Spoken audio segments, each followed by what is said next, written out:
You're making me There we dizzy. go. It's There you go. starting 4 minutes before. Let's connect it to a streaming service and see what happens. Why not? Thank you, Randy. My Good pleasure. morning. Good morning. Yeah, I really appreciate this. You And should.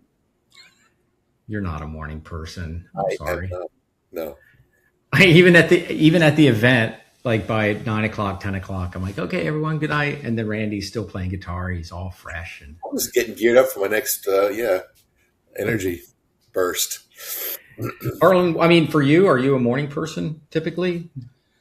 I've learned to be one because my wife is a morning person and is up very early, and she's not an evening person. So like I've been trained to wake up at an early hour and get up, even though I'm not really, but my body has now adapted to that It's now fact. adapted. So yeah. I just got back from customer briefings in Sydney, and I find it's very easy to be a morning person coming back from Sydney. You're wide awake at 2 a.m. and you're ready to go. It kind of takes a while to sleep in. So let's chat a bit about the fall event. And you guys Randy will be there again as our glorious leadership facilitator. Harlan, this will be your second or third event. Yeah.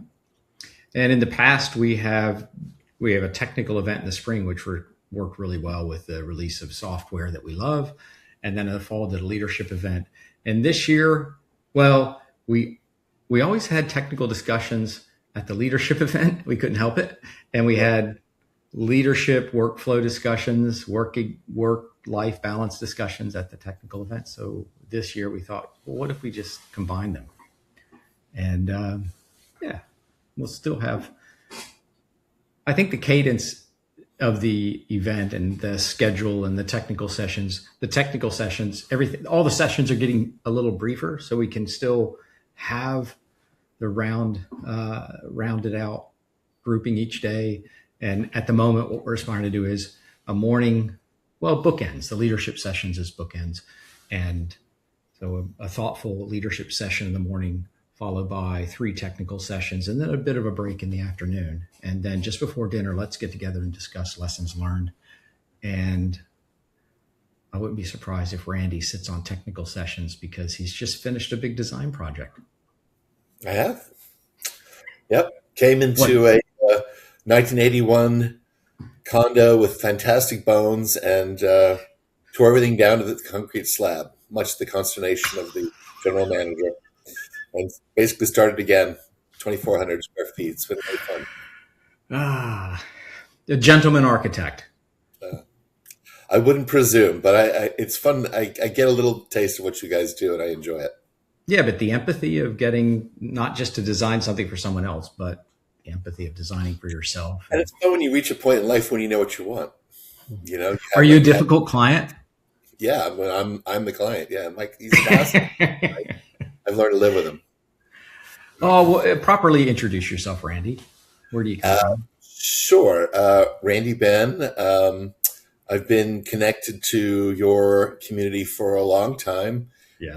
My brother Wes, I actually was in his original Revit user group, and it was a bunch of folding chairs in Sydney, Australia, and that would have been, I don't know, late 90s, right. Something like that. Have been to many of your conferences, and my own background is law, political science, psychology, and leadership work. So I've studied at Duke and Georgetown, and have been in big law firms and small law firms and nonprofits, and hung up my own shingle probably 10 years or so ago. More than 20 years now. Wow. Yeah, it was 2007.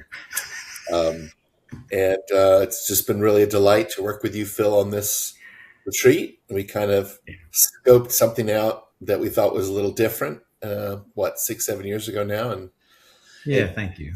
Keeps growing and changing and morphing, and that's what makes it fun for me. When I was working on this cottage and stressed out and you couldn't travel, I started engaging Randy for coaching. And at some point, with everyone else that I was talking to, I said, hey, Randy, I know 10 people talking to me about the same stresses that I'm talking to you about. This seems indulgent. Can we get together? But I don't want to go to a big hotel and be locked in all week. And within a moment you went, oh, an unconference. And I thought, what's an unconference? And it just seemed to fit. And so the idea of AEC Acoustics is we're the unplugged version of the big events that we go to and that we love. And so, yeah, a little different. Yeah. Harlan, could you introduce yourself? Yeah. First, thanks for having me, Phil. My name is Harlan Brumm. I'm a director of product management on the Revit team. I've been with Autodesk about 20 years now. Before that, I was in the industry as well, an intern architect working in the Midwest. And then, I joined Autodesk as a support specialist. That's how I met you, Phil. Good. Back in the day. Back in the day. And so I've been on the product team now for Revit for about 12 years or so. I got connected to the event. I think it's like 3, maybe 4 years ago, and gone to a few of them, missed a couple. I'm glad to be coming back to this one. It's always great. It's such a different event that, makes me really look forward to it. Unlike some of the other, there's a lot of conferences out there, and they're always fun. Yeah. I have a very vivid memory of standing on the porch of the Lakeview Lodge, and I kind of standing next to Harlan Brumm, trying not to be too much of a fanboy. And I said, "Oh, how you doing?" And you're kind of rocking on your heels, kind of rocking back and forth. And you just said, "Well, we need more of this."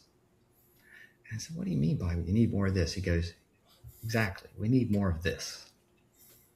And that's kind of a big way to explain it. Can you sort of describe, what do you mean by this? Well, I mean, normally at an event, there's a lot of pressure, right? To show up, to go to all the classes. You're going to miss something.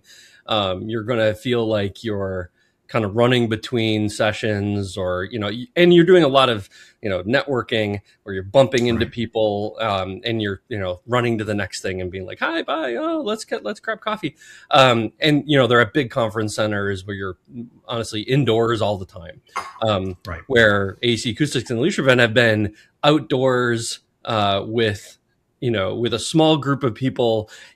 Day one, everybody there. Right.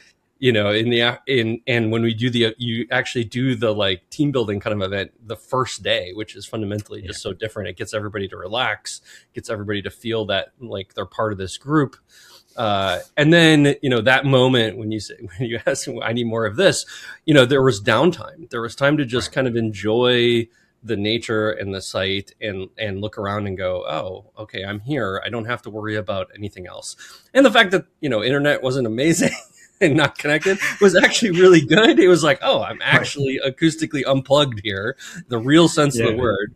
Where these other events that have, that kind of do that, you're in a room, you're still connected, you're still like fully, like everybody has to do that. And so it was fundamentally just different, and really valuable, because you actually got that time to break away. And, with Randy, like, having those conversations, you just don't get that opportunity very often, unless you're going to some specific leadership training, for 2 days. But again, it's the same thing. You're stuck in a conference room. You're, you're not able to engage really, or there's some corporate pressure set on the event, that, everybody has to be on and there. And these events had been fundamentally just different in a very good way, letting you unplug, letting you enjoy the downtime, letting you kind of connect with the people around you, while still having these very impactful sessions. Both on the tech side, the conversations were super deep with the leaders in the room, but also on the leadership firm side, like, self-reflection going on and people sharing things that I think in a normal event, those things just don't come up. So, right. Yeah, Randy, you've got guidelines for the leadership discussions. What we learn here, you can share, but what you share here stays. Is that it? Did I get that right? You're going to rewire my brain with it. I wasn't quite right. What's learned here. Yeah. What's shared here stays here. What's learned here leaves here, basically. Yeah. Right. And why is that important? Well, I mean, first of all, I love what Harlan just said. the purpose, the purpose is to create an environment where there's learning at all moments. I mean, where you're walking back and forth to the meal hall and you get into a deep conversation with somebody. You're sitting on the raft out in the middle of the lake, absorbing the sun, and some big thought comes to you. And these type of things only work when there's trust, and there can only be trust if you've spent a day paddling together and you've established the norms of the meeting together. And the norms include things like, we're going to protect each other's sharing. So it's absolutely critical because, if you ask me what was my one objective for these meetings, it would be it's to at least make a start at unlocking our better selves. I mean, it's axiomatic in leadership work that you can't really change other people. You can only change yourself, and you can only change what you notice about yourself. So there's an intentional set of steps that we take to sort of unlock, and we talk about woo-woo stuff like presence and mindfulness, and we'll do a little guided meditation, which always freaks everyone out the first time they do it, and they always say that was so cool, right? Every year it's like, how long was that? And people say, 10 or 15 minutes. I'm like, no, that was 45, 50 minutes. 45 minutes, yeah. They have no idea.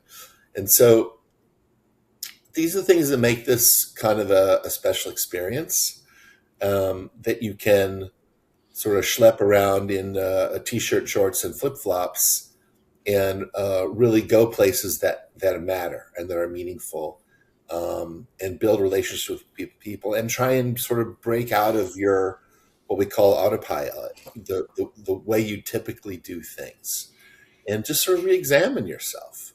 Right. Well, you've mentioned that we schlep around, and Randy and Harlan's mentioned that the internet is buggy. We have internet. We have internet enough. Plenty. You have plenty. Yeah. But I think the big thing is the relationships, right? You mentioned that too, Randy. Like the in-between moments, and even in the sessions, getting the chance to actually meet people. I've met people from competitors, if you will, from us, and it's actually an amazing experience because you actually get to know these people and have deep conversations. And that's what, the internet's there. It's there if you need it, and you can get it when you need it, and it's available. But it's not this thing hanging around you, right? Of like, I'm constantly needing to think about it, which is fundamentally where it's better in a lot of ways. I think we do a good job. Like during the sessions, I don't see people on their phones and stuff. We're very, and we don't check our phones in or anything. It's just people are present, respectful. Yeah, and if you need it, like I said, it's there. If you need your laptop, people are doing that.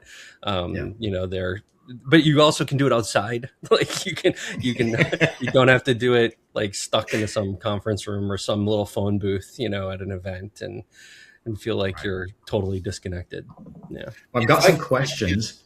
Oh, go ahead, Randy. Sorry. I want to make the link back. I mean, what I was just introducing a minute ago is this idea of opening yourself and delving into yourself, but I want to go back to the why. I mean, why do we do that? It's good for us personally, for sure, but it allows us to bring back to our organizations our better selves, a more effective leader, someone who can build teams, who can mentor people, who can think strategically, and so there is a purpose. It's not just sort of laying in the field thinking great thoughts. Right. It's designed to open us up so that we can bring something powerful back to our teams and that we work with. I found it to be a hard transition as a technical high performer and being respected for that and expected for that. Yeah. Going into a management and leadership position where I'm not, it's okay if I don't know the answer. It's stressful at first to not, I don't know. What do you guys think? Okay, let's try that. I experienced it. Dave Heaton, who's no longer at Autodesk, he was my manager at Revit, and he would go, what do you think we should do? And I would, well, we could do this or this or this. He goes, what's the best? I think we should do this. And he said, well, let's try that. And if it doesn't work, we'll try something else. Mm-hmm. And the pressure in the sense of I couldn't fail. It was a great opportunity. And so there are a few questions. We'll get into the rapid round. And this one probably, Randy, is attitude more or less important? Is attitude more or less important than aptitude? Oh, wow. For career growth? What a great question. So obviously you like to have both. One of the overriding theories of our unconference and why we're doing it the way we're doing it is that, and you just described this a little bit a minute ago, Phil, people, especially technical people, technical experts, succeed in the part of their career where they're establishing themselves, as sometimes people call them, as individual contributors, because they're technically talented and because they can give answers that are correct. And so they grow and they get recognition for their technical chops, and then they get promoted into people jobs that they're not ready for. They're not taught how to lead. And it's the old adage that, what got you here ain't going to get you to the next level, right? So you need both. You need the right attitude to open yourself up to the possibility of growth and change. And we talk a little bit about neurochemistry, and for our listeners, every seminar is completely unique. We joke that it's jazz, not classical, and by that mean we're going with the moment, we're going with the energy of the group and what they want to talk about.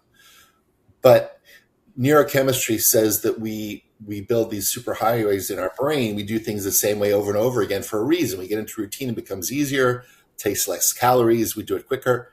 Okay, but at some point that becomes a barrier to seeing things differently and to behaving differently and to showing up differently. So you need the attitude to open yourself up to the possibility of change and doing things better and being your better self. And then you need the aptitude to take those lessons and apply them in the real world, because we are ultimately looking to, make a difference in the real world. So I don't want this to be a dodge, but you need both. I think for this conference, it starts with an attitude, and then you find a way to reconnect it to aptitude. Yeah, Harlan, you mentioned the doing the, typically you have a big kind of gala event at the end, and that just didn't feel right with putting the offsite trip at the end. It felt like it was sort of setting the tone of doing it at the beginning and kind of getting in that mode. I do have a question for Harlan. I usually don't attend conferences. My manager thinks everything I need to know is already online. Ideas? That I would say, fundamentally, what's different about this event is this isn't that way. Where most technical events, the content is available online. You can attend virtually these days. After COVID, every conference does recordings and makes things available. But fundamentally, like Randy said, this is also about the attitude and connection that you have with the other people in the event. And it's actually kind of framed by the people who attend. It's not necessarily this thing that is predetermined and that you're getting, Randy just lecturing the whole time. It's interactive. We're actually going around the room and sharing our own experiences. I've done it multiple times. We're talking about things that we've done and ways we've kind of tried to shape leadership at Autodesk, or like other people sharing their experiences. And even the technical conversations are all led conversations. They are not presentations where you're, necessarily learning something. In fact, I would tell you that you take these takeaways away, but they're yours, your perspective and your learning from the event, not, I would say, something that's forced upon you, right? When we talked about AI at one of the events, it was not a like, here's how you do AI. It was, how do you guys see this? What are the problems you're running into? And everybody's taking away a sort of different learning experience. So it's something you can't get by being online and just watching the recording and Right. watching a session, right? So it is in that regard fundamentally very different, and much more valuable to be there, in my opinion. Where Yep. yeah, We I think had, going to the big technical events, I would experience this. It always worked in the session. yeah. And I would ask Marcel, okay, so here's my situation. What if I do this? And then we go, oh, yeah, that won't work. You'll have to do it this way. And that's where Adam and I were like, we find these conversations after the presentations really useful, because what you find online or what you listen to in the session always works, but there's not enough time to discuss the exceptions, and the exceptions are important from that standpoint, like understanding where the lanes are. Yeah. To that feel that there's power in the hive mind that you don't always anticipate. I think of the discussions that we had just completely unexpected, where someone will ask a very pointed, "I'm struggling with this," or "This isn't working," or "How can I get the best out of my team doing this?" And there's a temptation as the guy in front of the room to say, "Oh, well, we don't do that. What we do is we tend to bounce that back and say, well, what does the group think?" When you've got a bunch of people with industry experience that can reflect back to you, well, this is what I've seen, this is what I've learned, this is what's worked, this is what hasn't worked. That hive mind experience is great, and it really is, I think, something you absolutely cannot get online. In line with that, Randy, I think this might be good for you. I'd like to attend, but to be honest, we're too busy at the office. So someone registered and then said, I can't come, but here's my question. Or it's not even a question, but Yeah. what would you, what's the framing for someone who's too busy?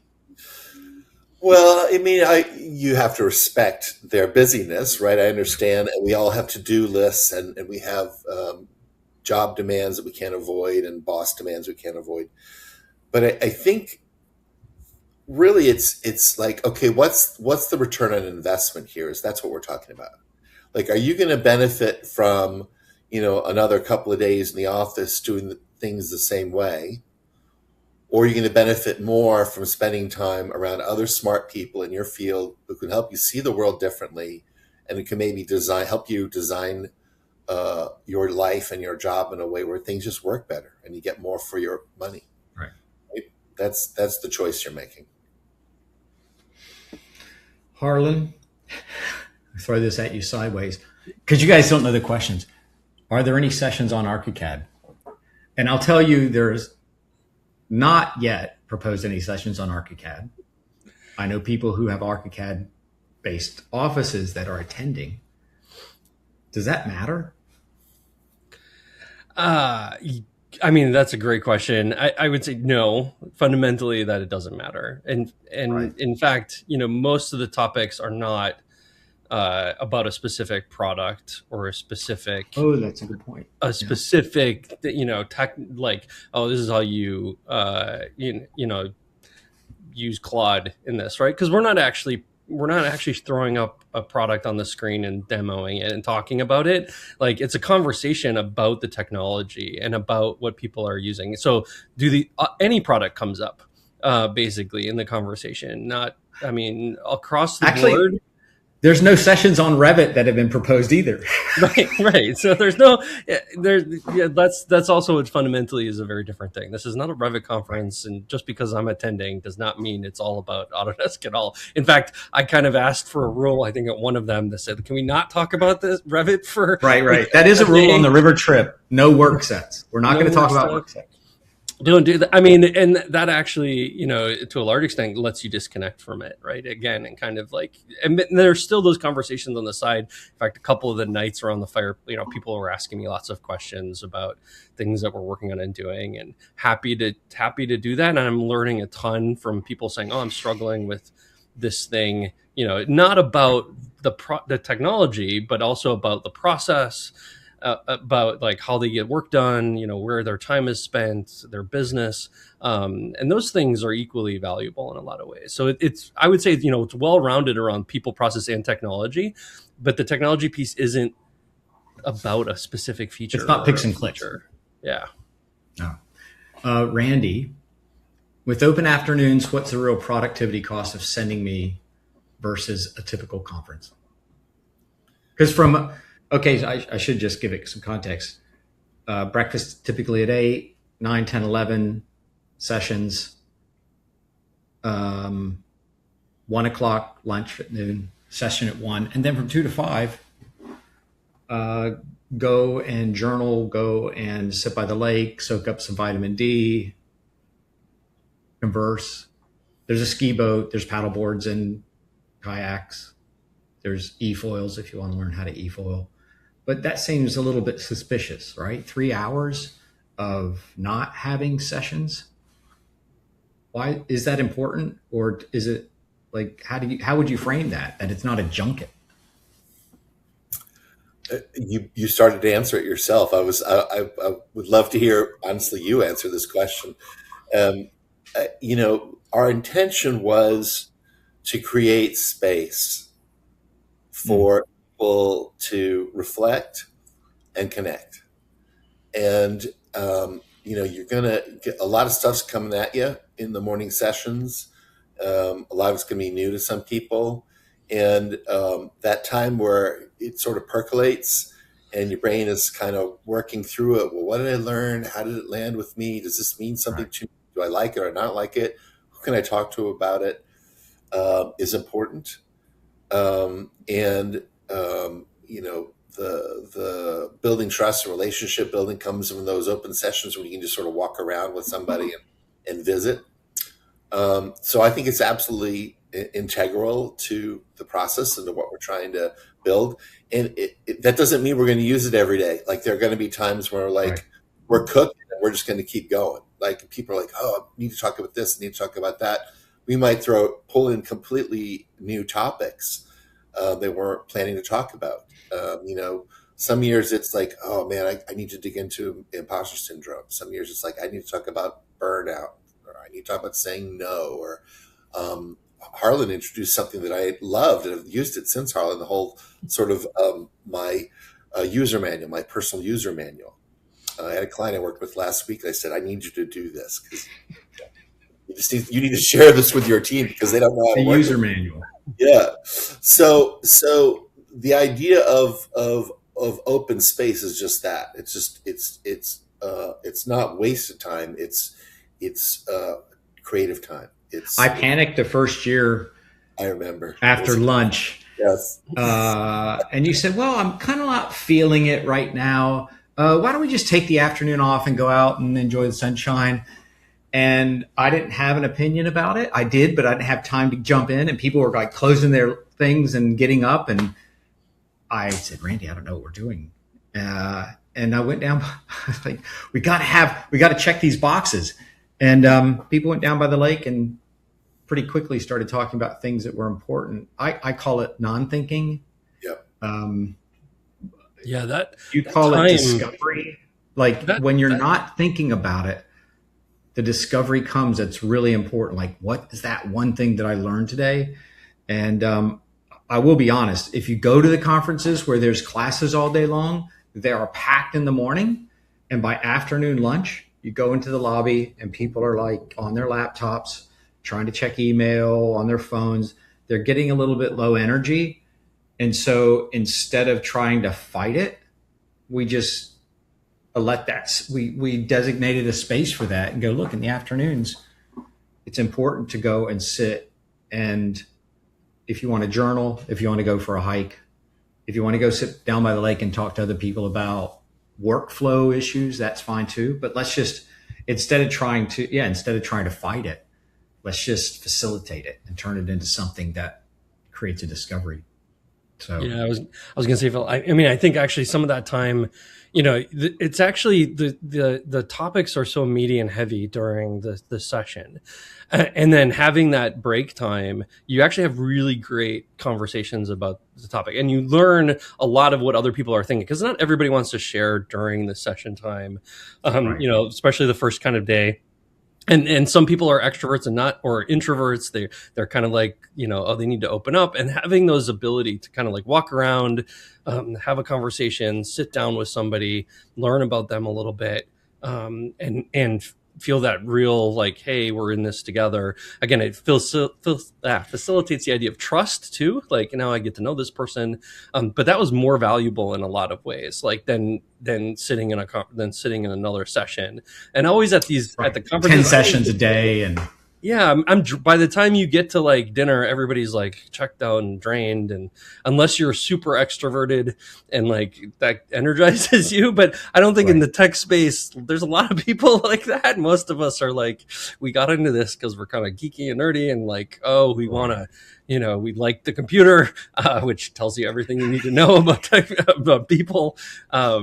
Yeah, and I feel like that time is so well spent that it doesn't feel like you're, oh, we're just blowing off and, going to do some like, we're not there to learn, right? Right. We try to even with the meals, bringing in Chef Charles, creating the mealtime is celebration. People look forward to it. They're surprised. Charles loves it. He loves performing as a chef.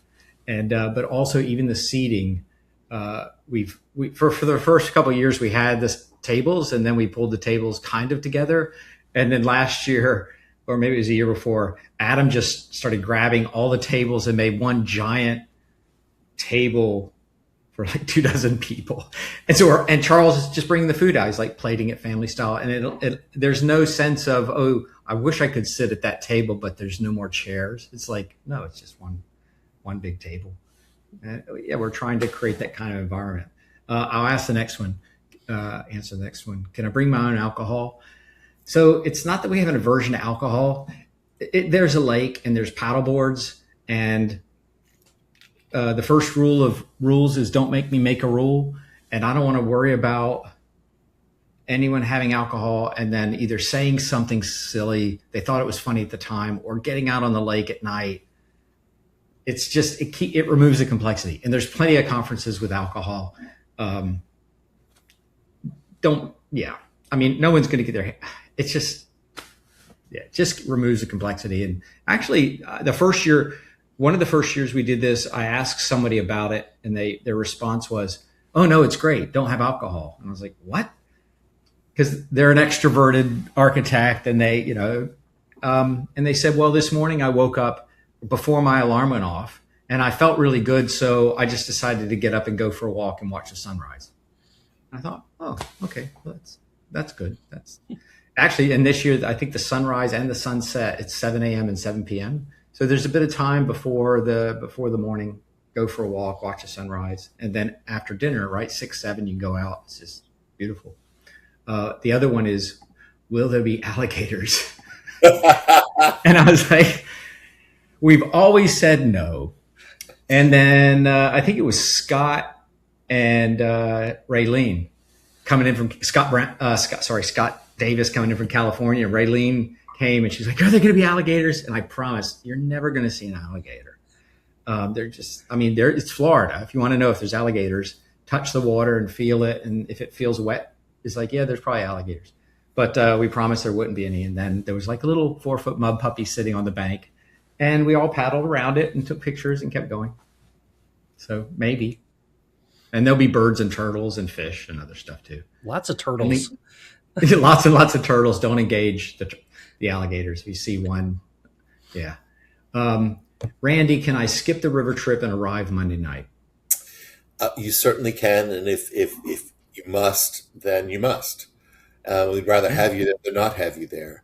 But the river trip is a kind of as Harlan said up top, a nice way to clear your mind and to get to know people and to sort of meditate. The paddling and the working the stream, and the spring fed water is just spectacularly gorgeous, and you just get out of yourself, I guess is what I'm trying to. So it's a really great experience. We have over the years simplified the trip, and Phil provides a nice bus, and it's not the death march that it was the first year when I forget how we paddled for a long day. It's much, it was like 15 miles, and everybody went, "Yeah, we shouldn't do this again." That is not it at all. And for somebody who's like me, I'm not very active and physical, and I have back problems and all sorts of stuff. Like, it's very relaxed. Yeah, this is like 3 miles, probably two and a half. And for anybody who feels like that's, oh my God, like I can't do that, or it's a very relaxed situation. You can go slow, and there's options like canoes and paddle boards and kayaks, so you don't even have to touch the water. Like, you can go with somebody. Like, there's a lot of flexibility there, and it's more like a float, guys. You guys play it up like this huge thing. It's literally like if you just sat there for a while, like you would just you just move along. 3 hours later, yeah, you'd be fine. Yeah, I think that there is one last question. You guys can both jump in, because I think, Randy, you might. It's a technical question, but you might have an opinion. How do you think the industry is going to change in the next 18 to 24 months? Please don't say AI.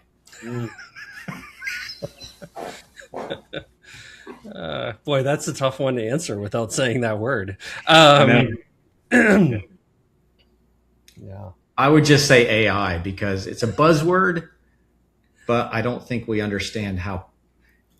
If I had a friend who'd read every book in history and listened to every song and photographically memorized every film, and I could ask them a question and they could go, well, have you thought about it this way? I would be like, oh, that's pretty profound. But I don't think we understand that we're using it to do things that we already do. And so extending beyond that, I don't think we understand. Yeah. I think to that point, right? Like, historically in technology, we've been very focused on the picks and clicks, and like, how do you do something, learning the software, teaching people what to do. I think in the future, and not just in the next 18 months, but even starting now, like, there's a shift happening around worrying about the outcome that you want, not how did you achieve it. And that fundamentally makes a massive difference, where, now, like, who cares how you actually, got the model to work, or like created the document. Does it look right? Does it achieve the outcome that you want? And that's fundamentally where AI also gets empowering and interesting. But I would say that shift in focus is so huge.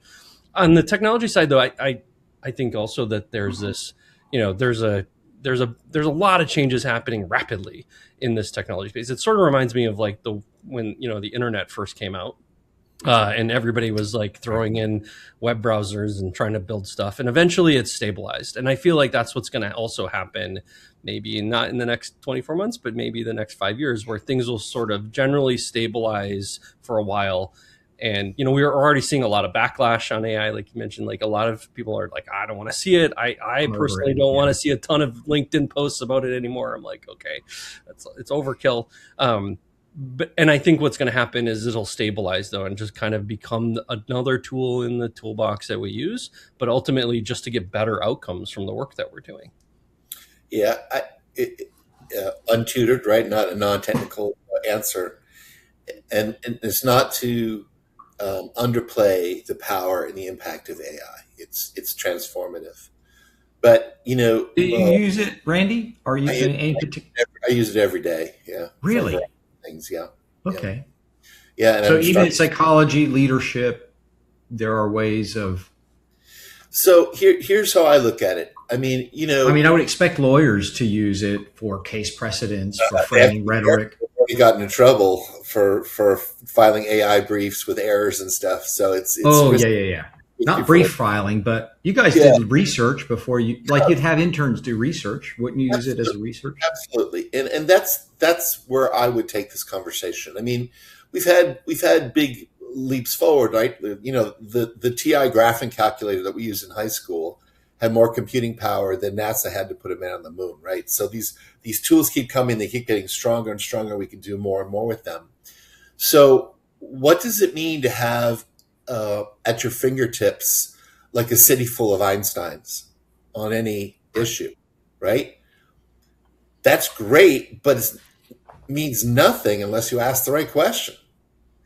And so it seems to me that the advent of AI means it's even more important than ever that we have great leaders, that we have people that know how to build great teams, put together diverse talent sets, know how to build teams that have high degree of trust so they can function well, and that they learn to ask the right questions. So, you don't want to ask the great oracle, the wrong question and get the answer 42. Like, what are you going to do with 42?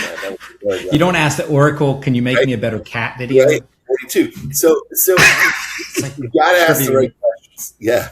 And part of asking the right questions is really turning off autopilot, looking at things differently, and living out of your best self. And that's what we're trying to do here. So maybe a bit of an oblique answer, but there you go. No, I like it because, how do you think the industry is going to change? But don't talk about AI, and then you talk about AI. I like this framing of it's not about the answer, it's about the question. And I like the way you slipped in a Douglas Adams reference out of ether. You're well read. Oh, that's great. Randy, thank you so much. Thank you, Harlan. I think we're at a good stopping point. And I'll see you guys. We're just under the 2-month mark. Coming in the end of September. I'll put the web links in the show notes. Yeah, end of September 27th through October 2nd. Lake Swan Camp, Melrose, Florida. Gainesville is the closest airport. Jacksonville is about an hour away. I'll probably pack the guitar for you, Randy, so you don't have to fly with a guitar. I'll bring the Breedlove guitar, acoustic guitar. There you go. And yeah, thank you very much, you guys. Looking forward to having another good sessions and discussions and meals with friends. Yeah. As am I. Thank you. Yeah, thank you, Phil. And hopefully look forward to meeting some new people at the event. That'll be great. Yeah, there's a bunch of new people that have registered. It's going to be interesting. So great. Thank you. Cheers.